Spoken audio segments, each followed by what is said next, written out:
Hey, we're going to talk about 7 tools on Ancestry.com that you may have forgotten about. We're going to jump into it right now. Okay, the first thing I want to show you is over here when you're in a profile on Ancestry is to check out Member Connect. If you're not familiar with Member Connect, this is kind of cool. So basically what this is other people working on the same ancestors as you, or at least people by the same name and same place.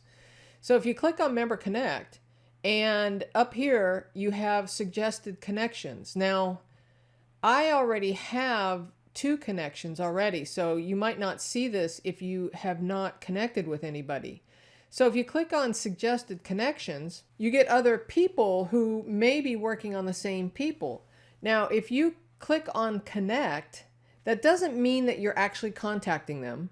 It just means that you are kind of watching what they're doing as far as importing new records and that kind of thing in their profiles, in their tree with the person with the same name. And more than likely, Ancestry is connecting these people with you. They're showing you these people because they have imported the same records, or they have done something that gives the indication that what you're doing in your tree and what they're doing in their tree is very similar. And so they are delivering these people up to you as potential family members. So what you could do is you click on the connect button, and now they went from the suggested bucket to the connected button. So now these connections are here as other potential family members. And what you can do then is keep an eye on the activity. So in this case, I don't have any recent activity for this ancestor, but it will show you when you have new information. Maybe people have imported new records or found something new. And so Member Connect is a really cool tip to help keep you informed as to what is going on with other people working on the same tree. The next tool that I want to show you is this, where you can see the actual relationship to you if you are set as the home person in your tree. And how you get that is with this new little icon menu that allows you to turn on relationships or turn them off. You can also turn on through lines buttons, possible DNA matches, and DNA connections. So this is a nice little addition that Ancestry added recently, and I think a lot of people probably forget that this tool is here. But when you have a lot of that turned on, you can see the different icons. The other cool thing is this this little menu here where you can pop it open and see the different relationships with this person as far as spouses or partners. And one of the things that you need to know is that these relationships do not show up in the pedigree view. So if you click over to the pedigree view, you're not going to see that. You are seeing the through lines relationships.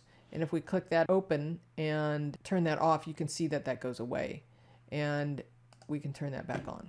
Okay, so this little layers tool is certainly helpful. You see mostly the relationship side of it, though, when you are in the family view, which shows all of the siblings and spouses and stuff. And you can see that you can hide or include siblings in this case. Here it says, you know, a little hint here, 5 siblings. So you could open that up and show all the siblings of this person as well. So I find that really helpful. I kind of like it. There are 3 ways you can get the handouts. Now, the first way is to join the channel membership here at the information access level channel membership on the YouTube channel.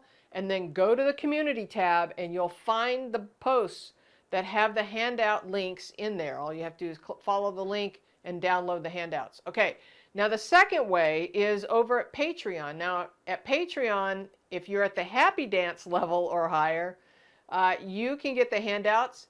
Those come directly to you in an email every time we announce the new video that has a handout with it. You'll also get early release with that membership. All right. And then the third way is just to go over to genealogytv.org and click on the handouts tab, and you can find all the handouts there for individual purchase. So I hope that was helpful. The handouts really do support the channel, and for that, I thank you. Number 3 on the list is StoryScout. I think a lot of people have forgotten about it, and it kind of got moved around, so I think it's kind of buried. But if you go to trees and you drop down to StoryScout here, then you get to this page and it will pre-populate with some stories that might be related to your family. So this is really what this is Ancestry is slowly adding little snippets of history, and they're marrying it with your ancestors in the right place, right time. So for example, here is an unread story, but I can click this little button here and move around. So let's go to, I don't know, the World War I draft card. So this is someone in my family tree, and it's giving us a little bit of snippet of history about World War I draft registration cards, which is kind of interesting. And what you may not know is it populates into your ancestor's profile. Let me show you. So here we are over in my tree, and here's George Edgar Simmons that we saw over on the page for StoryScout. So let's jump into his profile for a second. I'm going to show you something. So here we are in George Edgar Simmons, his life story, not the facts, but the life story. So if we scroll down, we don't see that World War I story. These are images and pieces that might be coming in from StoryScout, and I don't see any here, probably because I didn't accept them. So if we jump over back to StoryScout and we say save to tree, and it says, do we want to, basically before you save, evaluate this information. Okay, so yes, I want to add this to my ancestors tree. I'm going to say save this information, and it's going to say attach it to this tree. Yes, that's the one I want. And now it's listed as a fact in the facts column. But if we also go over into the life story and we scroll down, it's not here. So why is that? Because I don't have it turned on. You got to have historical insights turned on. So now that I have it turned on, we get all of these other StoryScout stories populating into the family timeline. So this is part of that World War I draft registration story. So if we view it, it takes us into a little bit deeper history about the World War I draft registration, which is really kind of interesting. So again, what you need to do is go to trees, drop all the way down to StoryScout, and then make sure that you have historical insights turned on after you have accepted the story in StoryScout. Okay, number 4 on the list is at the card catalog. Now, a lot of you have heard me talk about the card catalog before, but one of the things I wanted to point out was that we can sort by record count. So a lot of times we're going to use these filters over here, right? We're going to drill into the category. We might drill in by location and filter by dates and get a narrow list. Now, this is an unfiltered list with 33,000 data sets that Ancestry has online available to us. But if we sort by record count by clicking this drop-down arrow and click record count, when you have filtered down to your categories, you're going to sort from top to bottom the biggest record sets ever at the top. And that will help you have better chance of success when you are doing your searches. Okay, next on the list is all hints. Now, what am I talking about? Well, I'm here on my home screen, and yours would probably look completely different. But if you come up here to the top with a leafy, in my case, there's a red dot here. That's a new thing they've just added. But if you click on here and say, see all recent hints in, and then pick your tree. I've got a lot of trees on there, so I can't show that to you. But you pick your tree. What happens is you go to the All Hints page. Let's take a look. So I clicked on the All Hints for the tree that I'm working in. And now you can see that these are all the hints. For the thousands of ancestors that I have in my tree, these are all of the hints, but they're broken out by category, first of all. And I think a lot of people forget about this all hints thing, right? But one of the cool thing is you can filter by name. So if I want to search, let's just say the last name of Davis, and then I hit search, it pulls up all of the hints, no matter what the ancestor is, it pulls up all of the hints for the surname of Davis. And so now I can search all of those hints. And if I want to get more specific about a person, then I can put in a first name, and it results in all of the ancestors by Joel Davis in this case. And there are 2 pages worth here. Now, when I had not searched for Joel, there were 44 pages. I don't know if you noticed, but now I have a little bit more manageable list and I can go through and see them. Now, some of these hints are going to be the same hints that you'll find on your ancestors page, but sometimes it's good to just look at things a little differently. And so check out all hints. Again, it's at the top of the page. You click on the leaf and then choose the tree that you want to review all the hints for. Now, if you have more than one tree, then you'll see that. But if you only have one tree on Ancestry, then you'll have a choice of which tree you want to search hints for. Okay? Pretty cool. Hey, we're going to get back to that video here in just a moment, but I want to let you know that Genealogy TV has a website, a newsletter, and a Facebook page. Links for all of that are in the show notes below. All right, let's get back to it.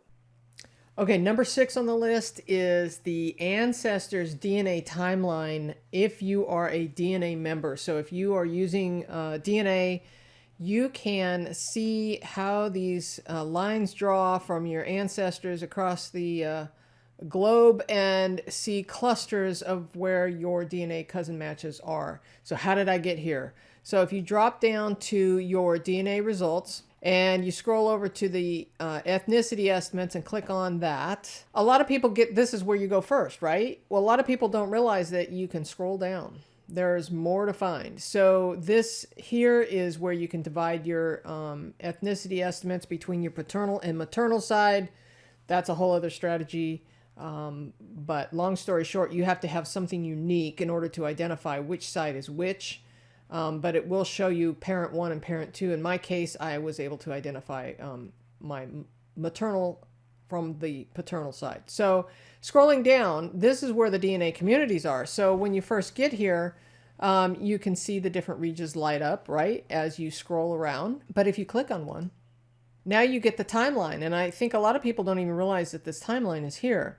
So if you click somewhere in the timeline, it starts to show you where your ancestors. So I'm going back in time and I'm showing, this is the DNA clusters. These are the DNA folks. And I keep going back and I can just play with this timeline and learn a little bit about what's going on in that time, in that region, and see where some of the ancestors are coming from. You can click in to the different people on here. So this is kind of cool. A lot of people don't realize that this timeline is here. And so I just wanted to point that out as a really cool feature that a lot of people have forgotten about. Okay, before we get to number 7, I wanted to give you a little heads up. There are 2 bonus tips, so stick around, but we're going to get to those bonus tips worth watching coming up. Okay, number 7 on the list is what we call Quick Compare. And so here I am on an Ancestors profile page, and I am on the Hints tab.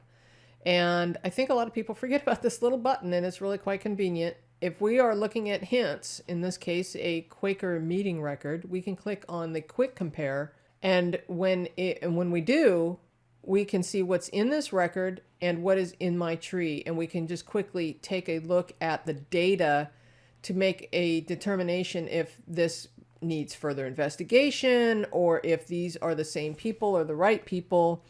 We can look at all of them actually simultaneously if we wish. We can also review it in deeper detail on the right hand side. And a lot of people don't realize this. Here's another little tip.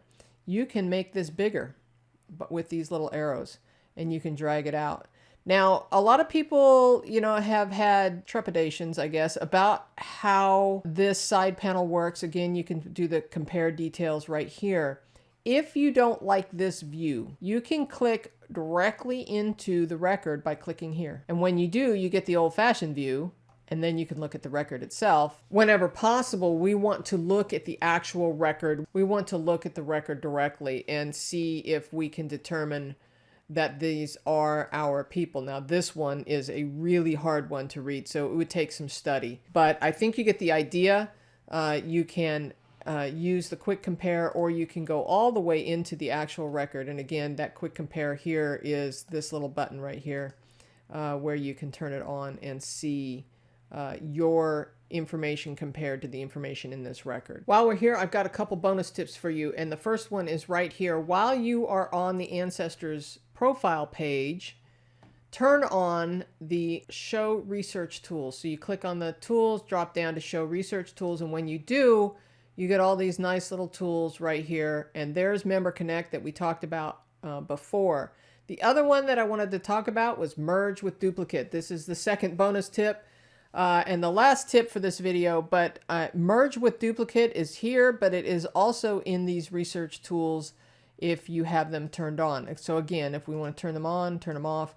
But if you have two people with the same name, this is where you would do it. This is where you would click through and merge with duplicate. Let me show you. Okay, from the tree view, the best way to figure out if you have duplicate ancestors in your tree is to do a tree search. Now, I had to actually go in and create a second person here, and I created her as a floater. So as you can see, this Rebecca Nixon here is attached to the tree. This Rebecca Nixon is just floating in space out here.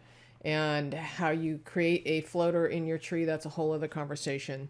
But so all you have to do is you have to type in somebody's name, right? So if we start from scratch, so from the tree, you would just type Rebecca Nixon, and you can see that there are two people and they have the same birth and death year. So that means there are two people. So what you do is you drill into one of them, into their profile. So we're going to go into the profile. And now we're going to say merge with duplicate. And so what we're going to do is we're going to type in, and it might be that you have somebody with a married name in here as well. So you could actually merge somebody if you put somebody in there twice, or maybe you put somebody in there a long time ago you've forgotten about or whatever. So this is showing you that this is the selected person. That's this person over here. This is the other person by the same name. And so what it's saying is Ancestry says, are you trying to merge two people who are different genders, because I never set the gender on the second person that I added. Are you sure you want to do this? Yeah, I actually do. So we have Rebecca Nixon, same birth year. We don't want to see how these are highlighted. We don't want to use these as the selected information because these are the correct birth dates over here. I'm going to say okay here. And we want to select these as the correct birth date and death dates, not these, because these have more information, plus these have sources attached, right? So now we're going to compare this information, and we could see it side by side in great detail. Okay, and then I'm going to close this because we're happy with this. Okay, and now I'm going to say merge. Merging combines the facts, media items, and sources for these two people into one person. Yes, please. And now I'm going to merge that person into one person, and all the hints. Had I had sources on two different sources on the two different people that were really the same person, it's going to bring all of that together. So merge with duplicate, that's a quick version on how you do that. How would you feel if you could resolve some of those brick walls in your family tree? Or maybe you're just getting started in genealogy. What if you had the skills to prove your family history, taking you back generation by generation, time and time again?